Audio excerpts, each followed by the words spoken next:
Hey, what's up guys? Well, you can see I bought a drone. This is something I've been thinking about for a little while now, at least a year. I take a long time to make decisions, especially where I'm spending money on tools. And I always think, and I consider this a tool, I always think, how am I going to use this? And how much time is it going to take for me to figure out how to use it? But I've been thinking about it for a while. It went down in price. This is the DJI 4. And I will use it a little bit around the barn here, maybe for some opening shots and maybe when we shoot a few food shows, landscaping projects.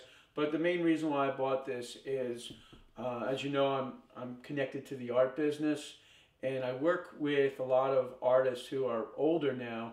I'm thinking particularly of one, Francis Cunningham. Everybody calls him Dick Cunningham. He's like a good friend of mine. And I try to go up to the Berkshires where his studio is once a year. We try to do that. And the thing with an artist is they document the area where they live.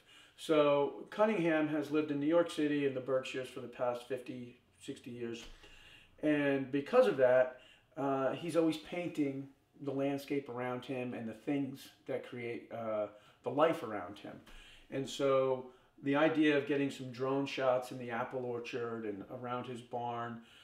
If you didn't see the video, I think it's called Old New England Barn. I shot a video of him last year, and I think you would enjoy it. I do. He's just got a really nice way about him, and he talks about the barn and how the barn came to be, because I think it was transported from someone else's property. And anyway, really nice, down-to-earth guy. And what I've learned is you can really learn a lot from older people. Just makes sense. So I am just trying to document as much as I can. And I also consider Cunningham to be my main teacher when it comes to painting in a realist style. I had no interest in being a realist type painter, landscape painter, still life painter, until I met him almost 20 years ago. And just seeing his paintings sort of turned my whole thing around. So I do continue to make very abstract things, kind of pop art pieces, but I'll always paint the landscape now. And right now the daffodils are starting to come out, and I'm thinking, you know, it's kind of a way of capturing the seasons and capturing time by being a painter. So long story short, that was the main inspiration for buying a drone, is to maybe try to document my friend Francis Cunningham. So a couple of questions about the bed build. There really weren't too many. I tried to really cover everything in that project. But one question was, how do you take your time on a project and be very precise, but at the same time not take forever to complete a project? And the reality is it takes a long time to do anything good. I believe that, especially with woodworking. And you have to be prepared to take that time to make a good product. I have no interest in making a video and then having somebody maybe see one of my projects or touch one of my projects and be disappointed. And the people who are in and around my life, my wife, they know my work is up to a certain grade, I guess. And if I did anything less, they wouldn't let me pass. So the reality is, take your time. A big project like the bed project, break it into parts, and that way you can have a little celebration of completing each one of those parts, because it can become very redundant doing kind of the same thing over and over again. So with that project, it was building the cabinets, then it was making the drawers. And so all of those, you know, once those drawers were finished, it was kind of like, great, those are done, they came out good, let's move on to the headboards.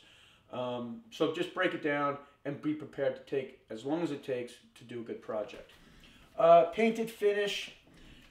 A few people asked me about the painted finish. I used latex semi-gloss by Benjamin Moore, and I was happy with the finish. I've been happier with other finishes. And coincidentally, my friend Steve, who he's a house painter, he stopped by just after I finished painting the headboard. And I was explaining to him that I wasn't super happy with it. It's nothing bad. My wife didn't notice it, and she has a pretty critical eye. but I felt that I was brushing into the paint and it was kind of pulling.